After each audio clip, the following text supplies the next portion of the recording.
तो दबक्या पावलाने वाड्याजवळून जात होता. मनात भीतीही होतीच आणि त्याच भीतीने त्याचा घात केला. तो आपोआपच वाड्याकडे ओढला जाऊ लागला. वाड्याचं दार त्याच्या स्वागतासाठी सज्ज होतं. अचानक तो वाड्यात फेकला गेला आणि लागोलाग वाड्याचा तो प्रचंड मोठा दरवाजा बंद झाला. त्या वाड्याने आणखीन एक निष्पापाचं बळी घेतला.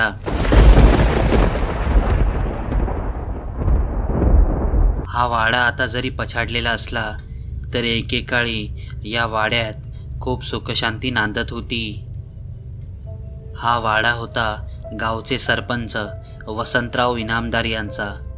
ते आणि त्यांचं कुटुंब एकत्र आनंदाने या वाड्यात राहत होते. वसंतराव, त्यांची बायको लताबाई आणि 2 मुलं आणि सून. मोठा मुलगा सुरेश आणि लहान मुलगा विकास. सुरेश गावातच त्याची शेतीभाती सांभाळून वडिलांच्या हाताखाली काम करायचा आणि विकास म्हणजे श्रीमंत बापाचा बिघडलेला मुलगा. तो सध्या शहरात शिकत होता आणि सुरेशची बायको गौरी आपल्या सासूला घरकामात मदत करायची. वाड्यात नोकरचाकर प्रत्येकाच्या हाताशी एक नोकर तरी असायचा. तरी पण लताबाईंना घरकामाची विशेष आवड आणि गौरीही त्यांना लागेल ती मदत करायची. गावात दरवर्षीप्रमाणे यंदाही कुलदेवतेची जत्रा होती. गावाची आणि विशेषतः कुटुंबाची कुलदेवता म्हटल्यावर वसंतरावाचं सगळं कुटुंब कुलदेवताच्या दर्शनाला जायचं. म्हणून मग त्यांनी विकीला गावी बोलावून घेतलं. दुसऱ्याच दिवशी विकी गावी आला आणि वाड्यावर आल्याबरोबर त्याची नजर सुमतीवर पडली. गोरीपान काया, मृगनयनी डोळे, चाफेकळी नाक, गुलाबाच्या पाकळीप्रमाणे नाजूक ओठ, कमनीय बांधा आणि त्या बांध्याला साजेशी साडी तिने नेसलेली होती. अशी ती सुमती आणि तिचा भाऊ सखा वाड्यावर स्वयंपाक करत असत. तर विकीने तिला बघितलं आणि तो स्वतःचा भान हरपून बसला. त्याच्या मनात विचार आला की एवढं अप्रतिम सौंदर्य पहिल्यांदा पाहतोय. हिच्या एवढी सुंदर मुलगी अजून तरी बघितली नाही आणि असेलही असं वाटत नाही. त्याच्या मनात तिच्याविषयी वासना निर्माण झाली. आल्यापासून तो काहीबाही कारण काढून तिला स्पर्श करण्यासाठी धडपडू लागला. जेवण वाढताना, चहा घेताना तो तिला स्पर्श करू लागला. परंतु ती बिचारी मात्र आपल्या मर्यादेत राहत होती. एके दिवशी त्याने त्याचा चहा नाश्ता तिच्या रूममध्ये आणायला सांगितला आणि त्याला खात्री होती की नाश्ता सुमतीच घेऊन येईल. खाली सगळेजण नाश्ता करत होते. तर वसंतरावांनी विकीबद्दल विचारलं असता लताबाईंना लक्षात आलं आणि त्या सुमतीला म्हणाल्या, सुमी, अगं विकीला त्याच्या खोलीत जाऊन नाश्ता देऊन ये बरं. आज तो जरा अभ्यास करतोय म्हणून म्हणाला की चहा नाश्ता खोलीतच घेईन म्हणून. तशी सुमी चहा नाश्ता घेऊन वर विकीच्या रूममध्ये आली आणि तिने दारावर टकटक केली. त्याला समजलं सुमती आली आहे. त्याने लगेच अंगावरचा शर्ट काढून फेकला. त्याला वाटलं निदान आपल्या बॉडीकडे बघून तरी ती आकर्षित होईल. पण ती आत आली आणि त्याच्याकडे बघताच तिने मान खाली घातली आणि दारातच उभी राहिली. तसा विकी तिला म्हणाला, ये ना आत. ती आत आली आणि नाश्ता टेबलावर ठेवून तशीच माघारी फिरली. ती जाणार तोच विकीने तिचा हात धरला आणि तिला म्हणाला, सुमती, मला तू खूप आवडतेस. अगदी जेव्हा तुला पहिल्यांदा बघितलं तेव्हापासून माझं प्रेम जडलंय तुझ्यावर. माझी होशील का? तिने त्याचा तो धरलेला हात झिडकारला आणि काही न बोलता ती तिथून निघून गेली. तिने त्याचा असा केलेला अपमान त्याच्या डोक्यात गेला. त्याची तळपायाची आग मस्तकात गेली. त्याने याचा बदला घ्यायचं ठरवलं. बघता बघता देवीच्या जत्रेचा दिवस उजाडला.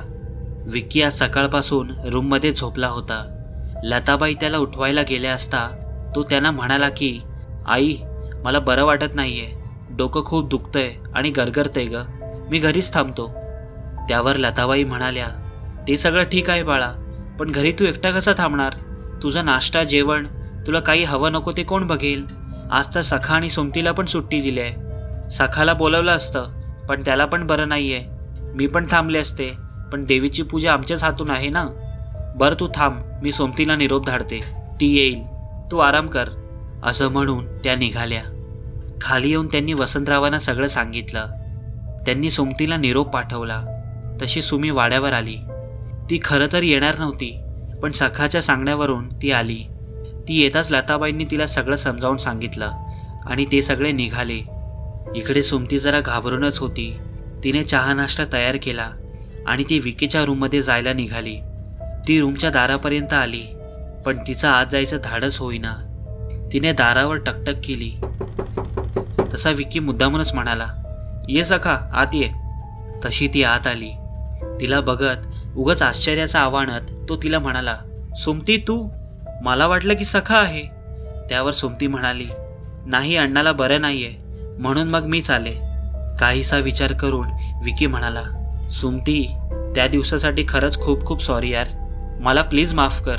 तुला विश्वास बसणार नाही, पण तुला पाहिलं त्याच दिवशी मला असं वाटलं की मी माझ्या सानूलाच पाहतोय. हो सानिका, माझी प्रेयसी. खूप प्रेम होतं आमचं एकमेकांवर, पण आमच्या प्रेमाला कोणाची तरी वाईट नजर लागली. एका अपघातात मी माझ्या सानूला गमावून बसलो. तो कायमचाच. अगदी तुझ्यासारखीच होती ती, म्हणून माझा त्या दिवशी तोल गेला. त्यासाठी प्लीज मला माफ कर. एवढं बोलून तो खोटंचं रडू लागला. ते ऐकून सुमीच्याही डोळ्याला पाणी आलं आणि तिला वाटलं यात धाकल्या मालकाची काहीच चूक नाहीये. म्हणून मग तिने मोठ्या मनाने त्याला माफ केलं. ती जायला वळणार तोच विकी उठला आणि अचानक कोसळला. तिने पटकन जाऊन त्याला आधार देऊन बेडवर बसवलं. तिने त्याला विचारलं, धाकले मालक, काय होतंय तुम्हाला? चक्कर येते का? तुम्हाला कुठं जायचंय का? तसा तो तिला म्हणाला, अगं मला बाथरूमला जायचंय, पण डोकं खूप गरगरतंय. तू सोडशील का मला?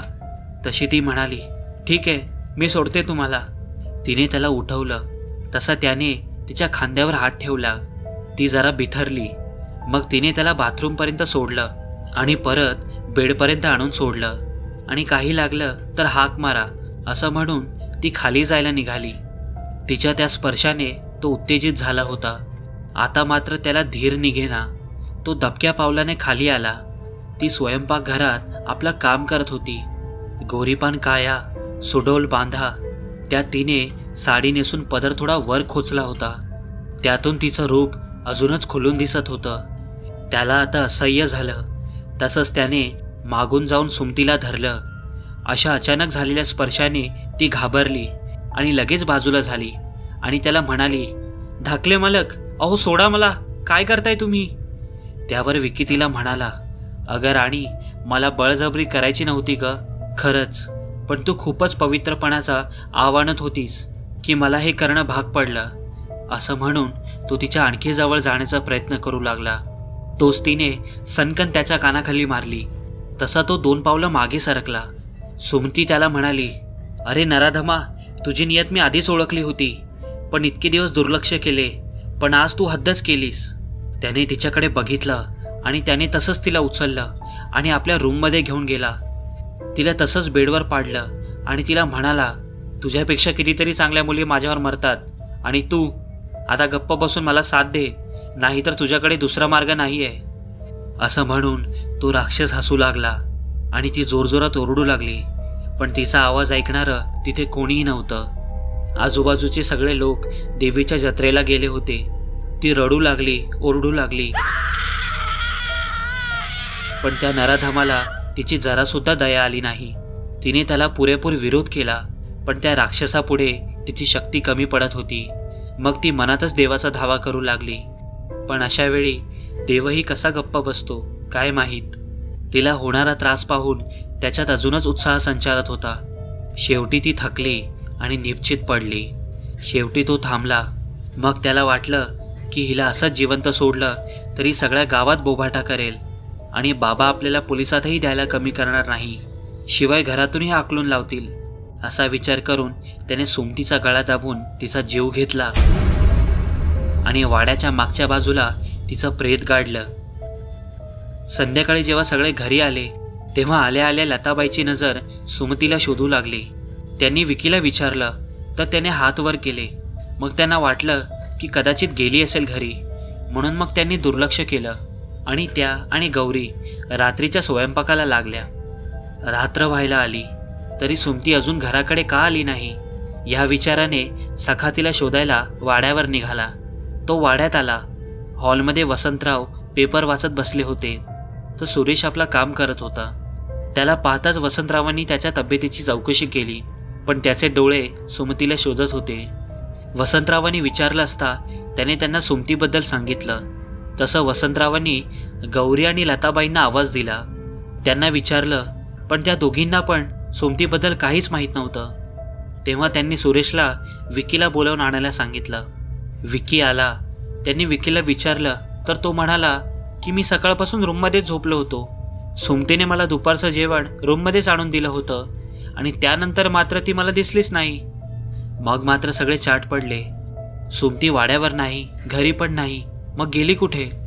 वसंतरावांनी आपल्या माणसांना कामाला लावलं आणि सगळ्या गावात तिला शोधलं, पण ती कुठेच दिसली नाही. शेवटी सुरेश आणि सखाने जाऊन पोलिसात तक्रार दाखल केली. पोलिसांनी गावात चौकशी केली असता त्यांना एके ठिकाणी जरा गडबड वाटली. ते घर होतं रामूचं. इकडे विकी मात्र निर्धास्त होता, कारण त्याच्यावर कोणालाही संशय आला नव्हता. पण त्याला माहीत नव्हतं की सुमतीचं प्रेत गाडताना त्याला कोणीतरी बघितलं होतं. ती जणी होती सखाच्या मित्राची, रामूची बायको आणि सुमीची मैत्रीण. आपल्या मैत्रिणीला डोळ्यासमोर पुरताना बघून तिचं अवसान गळून पडलं आणि ती तिथेच बेशुद्ध होऊन पडली. तेव्हापासून धक्क्याने तिची मानसिक स्थिती बिघडली होती. ती बोलत नव्हती. हळूहळू ती भानावर येऊ लागली आणि एके दिवशी तिने रामूला रडत रडत सगळं काही सांगितलं. मग त्यांनी लगेच जाऊन सखाला सगळं सांगितलं आणि ते तडक पोलीस ठाण्यात गेले. त्यांनी पोलिसांना सगळं काही सविस्तर सांगितलं. पोलीस आणि सखा लगेच वाड्यावर गेले आणि त्यांनी वसंतरावांना सगळी हकीकत सांगितली, पण त्यांचा विश्वास बसेना. त्यांनी विकीला खोदून खोदून विचारलं, पण त्याने सरळ नकार दिला. पण मग पोलिसांनी जरा आवाज वाढवला. मग मात्र त्याने सगळं कबूल केलं. वसंतरावांना तर धक्काच बसला आणि त्यांनी विकीच्या सनसनीत कानाखाली वाजवली. त्यांनी विकीला मारलं इथपर्यंत तर ठीक होतं, पण काहीही झालं तरी पोटचा गोळा तो. त्यांनी आपला सगळा जोर लावून ती केस तिथेच क्लोज केली आणि विकीला ताबडतोब शहरात पाठवून दिलं. सखाने झालं गेलं विसरून जावं म्हणून त्याला पैसे देऊ केले, पण सखाला आपल्या मालकाकडून ही अपेक्षा नव्हती. त्याने ते पैसे तिथेच फेकून दिले आणि पोलीसच जर आपली मदत करत नाही तर आपल्याला कोण कशाला मदत करेल, या विचाराने सखाने वाड्यासमोरच स्वतःला झाडाला टांगून जीव दिला. गावात 4 दिवस चर्चा झाली. नंतर सगळे आपापल्या कामात गुंतले.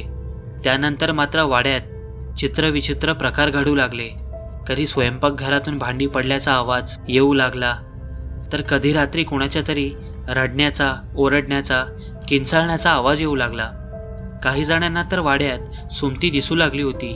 वाड्याला सुमतीच्या भूताने पछाडलं अशी चर्चा गावभर पसरली होती. हळूहळू लोक वाड्याकडे जायला भिवू लागले. अशातच एके दिवस सुरेश आणि गौरी तिच्या माहेरी गेले होते आणि लताबाई यात्रेला गेल्या होत्या. वसंतराव घरी एकटेच होते. ते हॉलमध्ये त्यांचं काम करत बसले होते. तितक्यात स्वयंपाकघरातून भांडी पडल्याचा आवाज आला. ते जरा बिस्कतच बघायला गेले तर तिथे सगळं काही ठीक होतं. त्यांना वाटलं की भास झाला असेल म्हणून ते जाण्यासाठी वळले.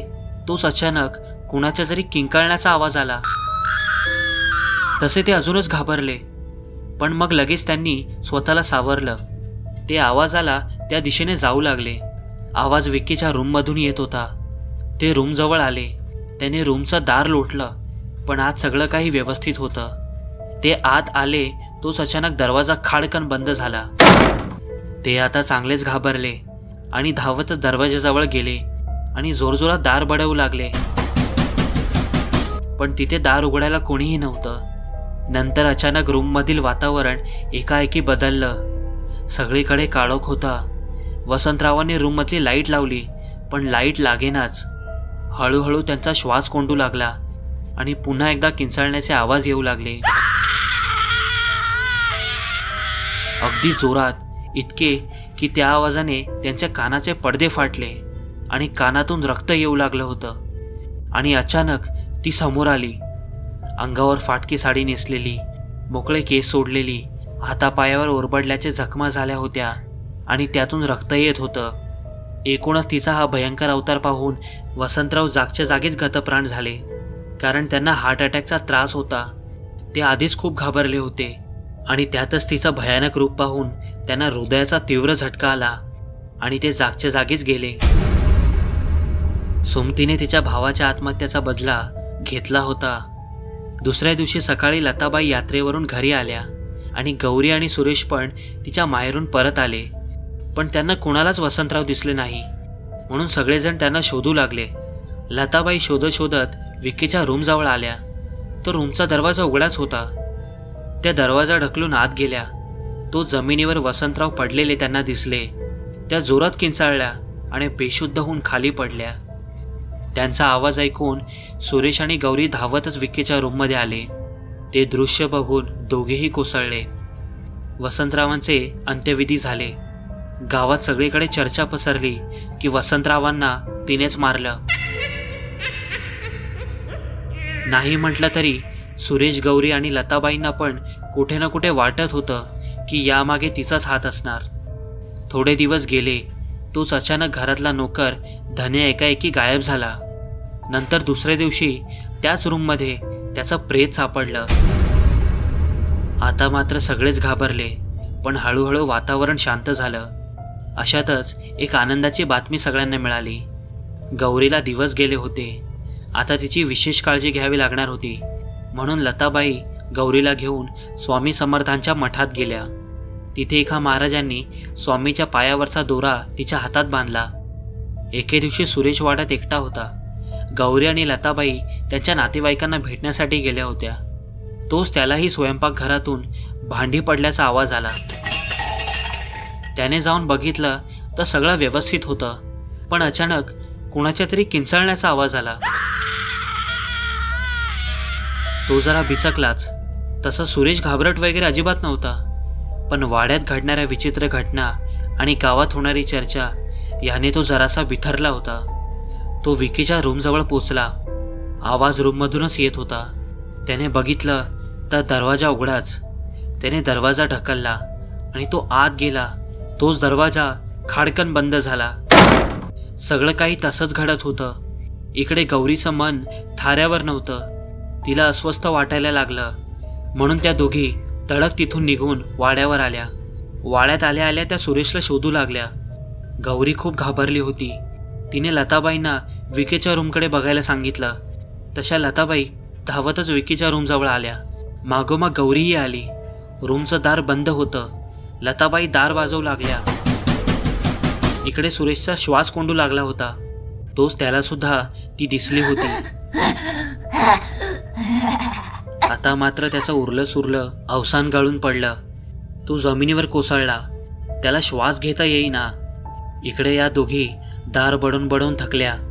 शेवटी दोघीही जोर लावून दार तोडण्याचा प्रयत्न करू लागल्या. पण त्यांच्याने तो बलदंड दार थोडीच तुटणार होता. पण म्हणतात ना, इच्छाशक्ती बळकट असेल तर अशक्य गोष्टीही शक्य होतात. प्रयत्न करता करता अखेर त्यांनी तो बलदंड दरवाजा तोडला. दरवाजा तुटताच दोघेही आत आल्या. तोच सुरेश जमिनीवर गडाबडा लोळत होता. दोघेही सुरेशजवळ गेल्या आणि त्याला उठवण्याचा प्रयत्न करू लागल्या. मग त्या दोघींनी त्याला धरून रूमच्या बाहेर आणलं. हिला सुरेशला मारायचं होतं, पण गौरीच्या हातात बांधलेल्या दोरामुळे ते शक्य झाले नाही. त्या दोघींनी त्याला बाहेर आणून बसवलं. त्याला पाणी पाजलं. हळूहळू तो शुद्धीवर आला. तोच गौरी जोरजोरात रडू लागली. दोघांनी तिला शांत केलं आणि समजावून सांगितलं, पण ती खूपच घाबरली होती. म्हणून त्यांनी निर्णय घेतला की अजून कोणाचा जीव जाण्याआधी आपण हा वाडा कायमचा बंद करून शहरात राहायला जाऊया. मग ते तिघे त्याच दिवशी वाड्याबाहेर निघाले. त्यानंतर वाडा बंद पडला, तो कायमचाच. गावात वाड्याबद्दल भीती पसरली असल्यामुळे वाड्याकडे कुणीही फिरकत नसे. समजा एखादा गेलाच तर तो माघारी परतून येत नसे. पण आज 15 वर्षानंतर वाडा जणू पुन्हा जिवंत झाला होता. आज खूप भयंकर काहीतरी घडणार होतं. याचीच चाहूल जणू त्या वाड्याला लागली होती. आज सर्वपित्री अमावस्या होती आणि आज तिची शक्ती 100 पटीने वाढणार होती. आणि म्हणूनच आजच तिला तिचा बदला पूर्ण करायचा होता. इकडे विकी आज त्याच्या महत्त्वाच्या मीटिंगसाठी शहराबाहेर जात होता. सकाळपासूनच आभाळ गडगडत होतं. खूप जोरात पाऊस पडणार याची ती पूर्वसूचना होती. विकीला मीटिंग आटपून निघायलाच 7 वाजले. पाऊस अजून आला नव्हता म्हणून तो निघाला. पण थोडा पुढे जातो तोच अचानक जोराचा पाऊस सुरू झाला.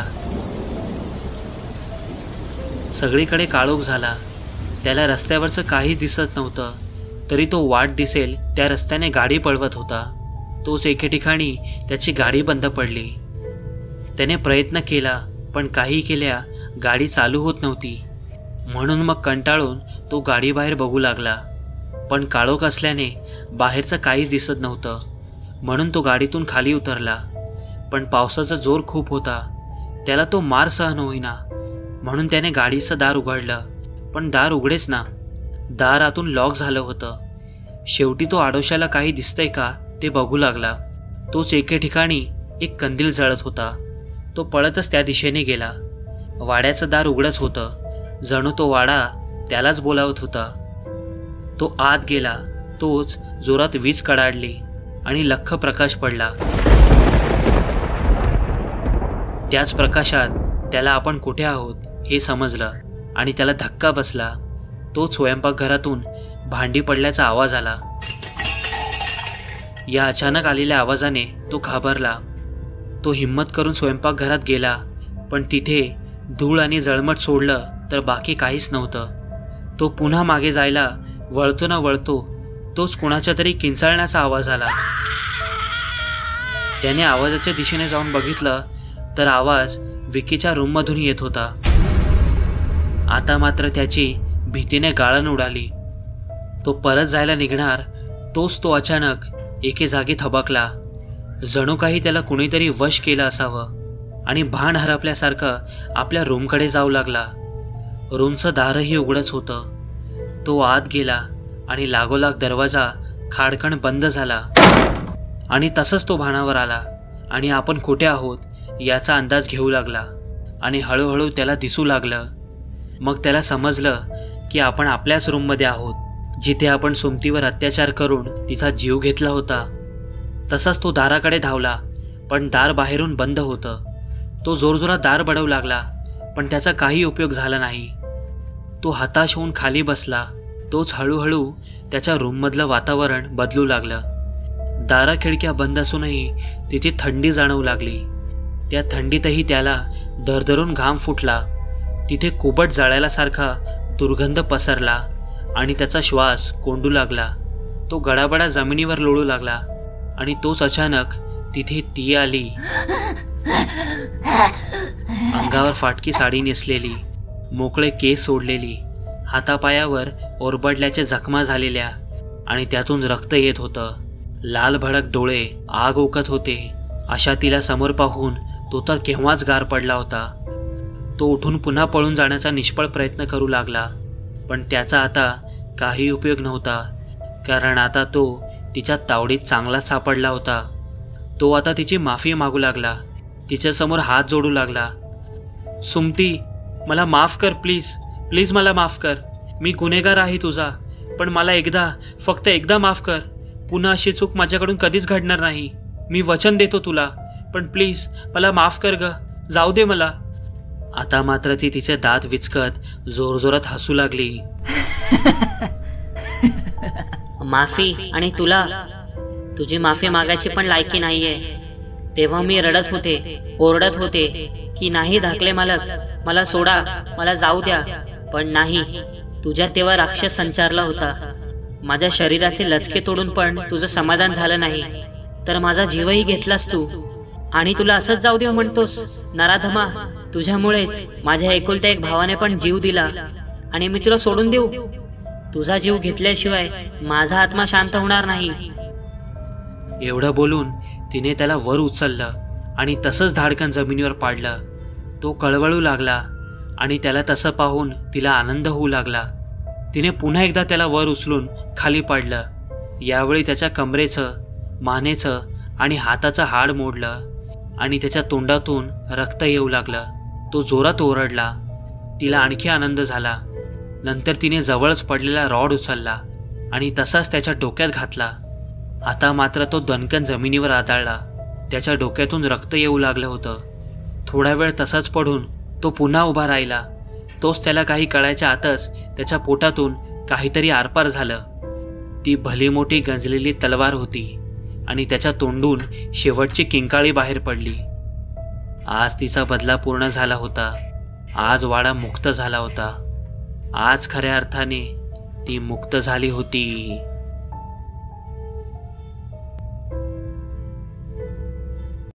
तुम्ही सुद्धा काजळ रातला तुमचे अनुभव किंवा भयकथा डिस्क्रिप्शनमध्ये असलेल्या ईमेल आय डीवर पाठवू शकता. आणि हो, जर तुम्ही या चॅनलवर पहिल्यांदा आले असाल तर चॅनलला सबस्क्राईब करायला विसरू नका. थांबा, भूतांपासून लांब राहायचं असेल तर माहीत आहे ना काय करायचं आहे? हो, घंटा वाजवा. पुन्हा भेटूया अशाच नवीन गोष्टीसोबत. धन्यवाद.